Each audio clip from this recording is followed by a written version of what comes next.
qui est le roi de Kickstarter cette semaine? Vous allez tout de suite le voir dans Kick Parade numéro 9.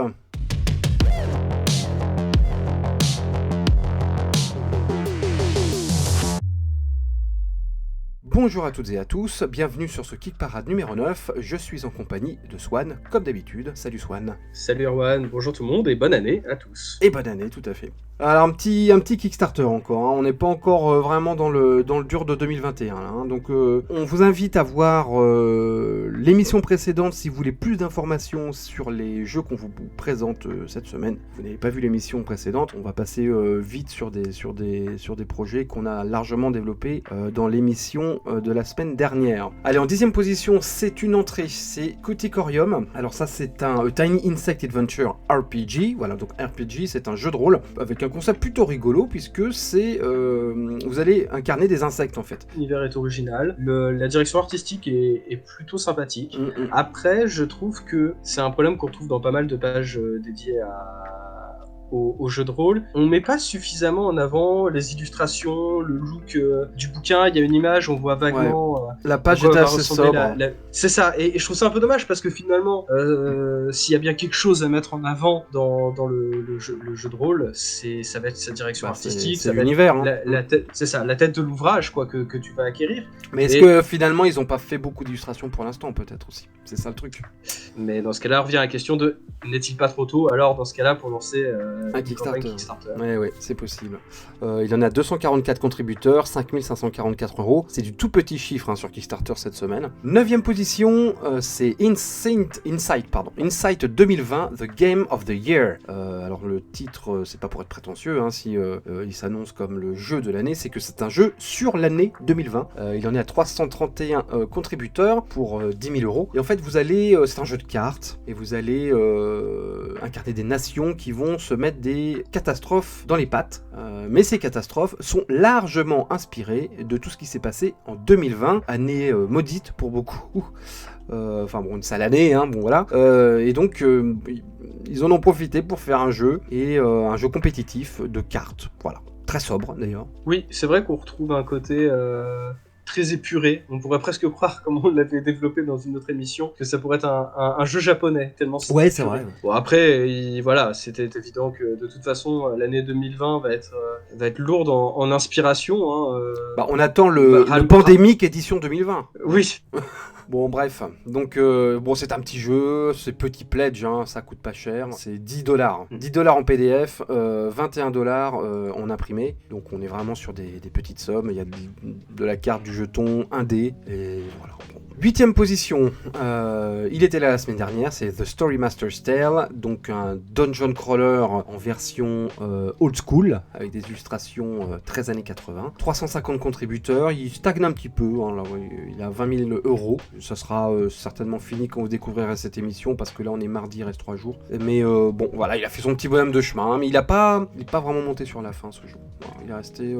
C'est vrai qu'il même au niveau du contenu de la page, on a un contenu qui est quasi similaire à celle de la semaine dernière. Donc on vous avait un peu déjà tout dit dans l'émission sur notre analyse de ce projet. Allez, 7e position, c'est The Limitless Encounter Volume 3. C'est encore un sourcebook pour du Donjons et Dragons ou autre. D'ailleurs, j'ai pas vérifié si ça avait marqué 5i ou si c'était pour tous les systèmes de jeu. Oui, 5th edition. Donc c'est Donjons et Dragons. C'est encore un livre qui vous promet d'innombrables rencontres aléatoires avec des fiches de PNJ de personnages non-joueurs pré-écrites. Voilà, il y en a 100 à peu près. Il y a plein de trucs. Enfin bon, il y en avait un déjà la semaine dernière qui s'appelait, je ne sais plus, c'était Allies and quelque chose, je sais plus comment ça s'appelait. Allies and Antagonist, voilà. Allies and Antagonist. Et bon, il le remplace, c'est celui-là qui le remplace cette semaine. 380 contributeurs, 8210 €. On va pas en parler plus, si ce n'est que, c'est pareil, la page elle est un peu tristoune. C'est ça, je pense que tu pourras faire un copier-coller de ce que j'avais dit précédemment, sauf que là, je trouve que c'est encore plus austère. Bah ouais, surtout pour un sourcebook où t'es supposé... c'est pas terrible. Allez, on passe à la 6e place avec Postcard Games. Postcard Games, alors le gadget de papeterie où tu envoies une carte postale et il y a un petit jeu derrière à 5$, et ben j'aurais pas parié un copec dessus, puis finalement il fait son petit bonhomme de chemin, le truc, hein, il monte, 409 contributeurs, 3500 €, donc 6ème place de Kickstarter avec 409 contributeurs, vous vous rendez bien compte que Kickstarter est largement en sommeil, mais bon, voilà, les petits en profitent. Bon, on en avait parlé aussi la semaine dernière, Tout à fait. Le concept est plutôt sympa, même si finalement, voilà, si en fait, si on l'envisage d'un point de vue de jeu de plateau, c'est assez intéressant. Après, c'est vrai que si on l'envisage côté carte postale, ça peut sembler un peu cher, mais je trouve qu'il a, voilà, il a choisi son bon moment pour se proposer sur Kickstarter. Donc, bravo.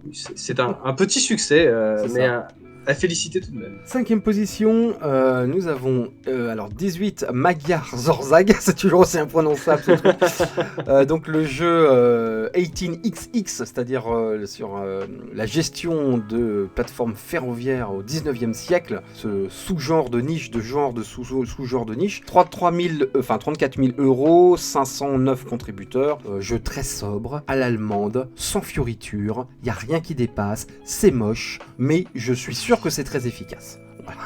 Ouais, non mais c'est ça, plus tu regardes, et en fait il y a un côté assez fascinant, je trouve, malgré tout. C'est vrai que, non mais voilà, c'est aussi fascinant qu'un tableau Excel. Ouais, mais... Comme tu y vas. Non, mais c'est-à-dire que, effectivement, tout est assez austère, mais je trouve t'as envie d'en savoir plus, de savoir comment les gens comment jouent à ce genre de jeu, qu'est-ce qu'ils y trouvent. D'ailleurs, dans les commentaires, si vous êtes des adeptes de ce genre de projet, vraiment, je veux bien que vous m'expliquiez voilà, où se trouve la fascination de ce type de jeu. Est-ce qu'on peut encore parler de jeu, quoi? Est-ce que c'est encore un jeu? Ouais, je sais pas, c'est comme des tycoons, des trucs comme ça. Après, moi, je suis plutôt friand de ce genre de jeu de gestion. Je suis sûr que la mécanique est bien pensée, je suis persuadé.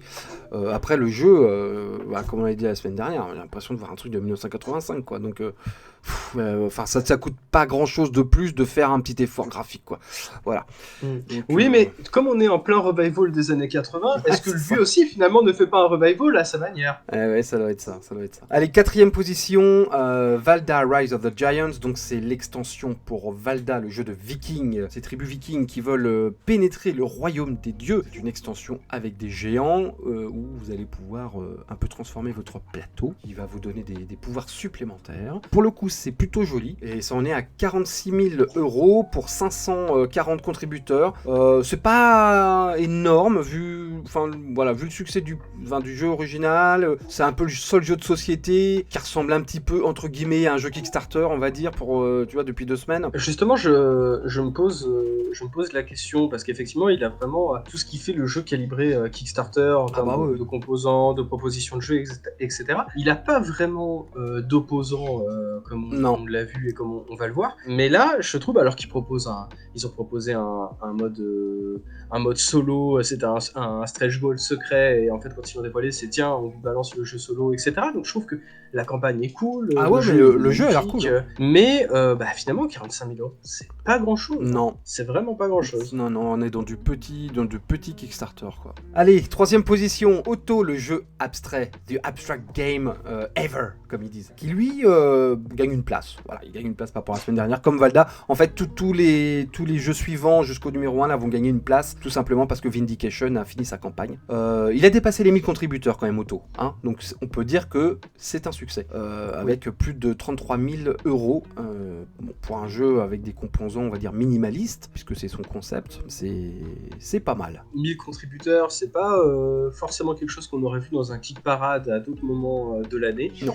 Et effectivement, lui pour le coup, il a bien trouvé sa période, il a bien trouvé son créneau pour lancer sa campagne. Et donc du coup, ça fait 2 semaines de suite qu'on en parle. Et on en reparlera peut-être la semaine prochaine. Et il reste une grosse semaine avant la fin de sa campagne, donc il y a encore des chances qu'il monte. Voilà. 2ème position, Tome of Mystical Tattoos for 5e, donc c'est encore un sourcebook, on en a parlé la semaine dernière, on va pas revenir dessus, mais conclusion, les joueurs de Donjons & Dragons aiment les tatouages, puisqu'il est 2ème de Kickstarter cette semaine, il a dépassé les 1300 contributeurs, il approche les 30 000 €, force est de constater que c'est un beau succès.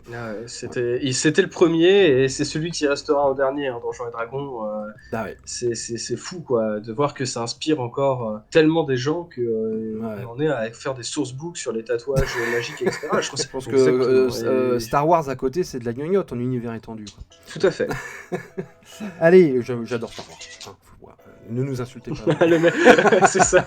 Avant de découvrir notre numéro 1 de la semaine, n'hésitez pas à vous abonner à notre chaîne So Many Bits pour avoir votre Geek Parade hebdomadaire et bientôt une prochaine émission toute nouvelle, toute belle. Alors, numéro 1 de Kickstarter cette semaine. Bon, c'est improbable. Il n'y a que, entre on va dire le 25 décembre et le 5 janvier qu'on peut voir ça sur Kickstarter. Mais bon, un jeu numéro 1 de Kickstarter avec 1370 contributeurs, ça se voit pas tous les jours. Hein. Bon, le jeu sera fini, la campagne sera finie quand vous verrez cette émission. C'est Field Guide to Memory, 42 000, enfin il en a 43 000 euros. C'est un petit jeu, comment on pourrait appeler ça ? Petit jeu d'aventure. D'énigmes, finalement, d'aventure, voilà, d'énigmes. Voilà, sur la cryptozoologie, cornes, les griffons, enfin tous les animaux qui n'existent pas, sauf...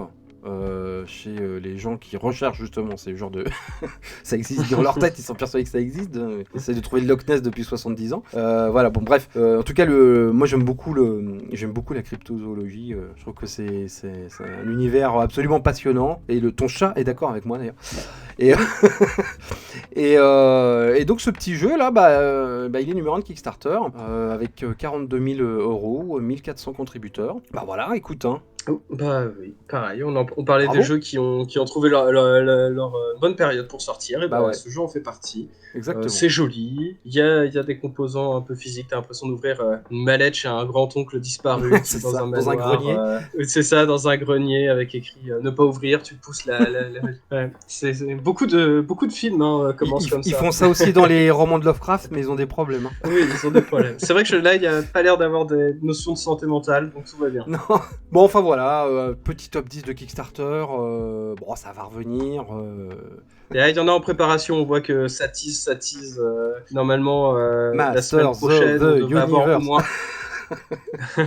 Ok, bah ça marche. Je te souhaite une bonne fin de semaine, et à tout le monde d'ailleurs, et on vous dit à vendredi prochain pour le Geek Parade numéro 10. Wow. Alors avant que vous partiez, il y a une nouvelle fracassante. On vient d'avoir le nouveau numéro 1 de Kickstarter. Il vient d'être lancé il y a 30 minutes. Ça s'appelle Darwin's Journey. Il en a 80 000 euros, 1210 contributeurs. Ça fait 30 minutes qu'il est en ligne et il est déjà premier, quoi. Donc on voulait raccrocher au wagon, être réactif. Donc avant de nous quitter, vraiment, c'est le vrai premier de Kickstarter cette semaine. Faudra qu'on s'y penche, Swan, pour la semaine prochaine. Hein. Oui, on va s'y pencher, mais là on pouvait pas faire comme si ce jeu n'existait pas avec un lancement aussi incroyable. Donc voilà, on vous en parle plus en détail la semaine prochaine parce qu'il est évident qu'il fera partie du top. C'est un jeu qui a l'air magnifique, qui a l'air sublime, mais qui nous demande peut-être un peu plus de temps pour en comprendre tous les tenants et les aboutissants. Donc on vous tease pour la semaine prochaine et Exactement. On vous dit à la semaine prochaine. Et cette fois, vraiment, ciao.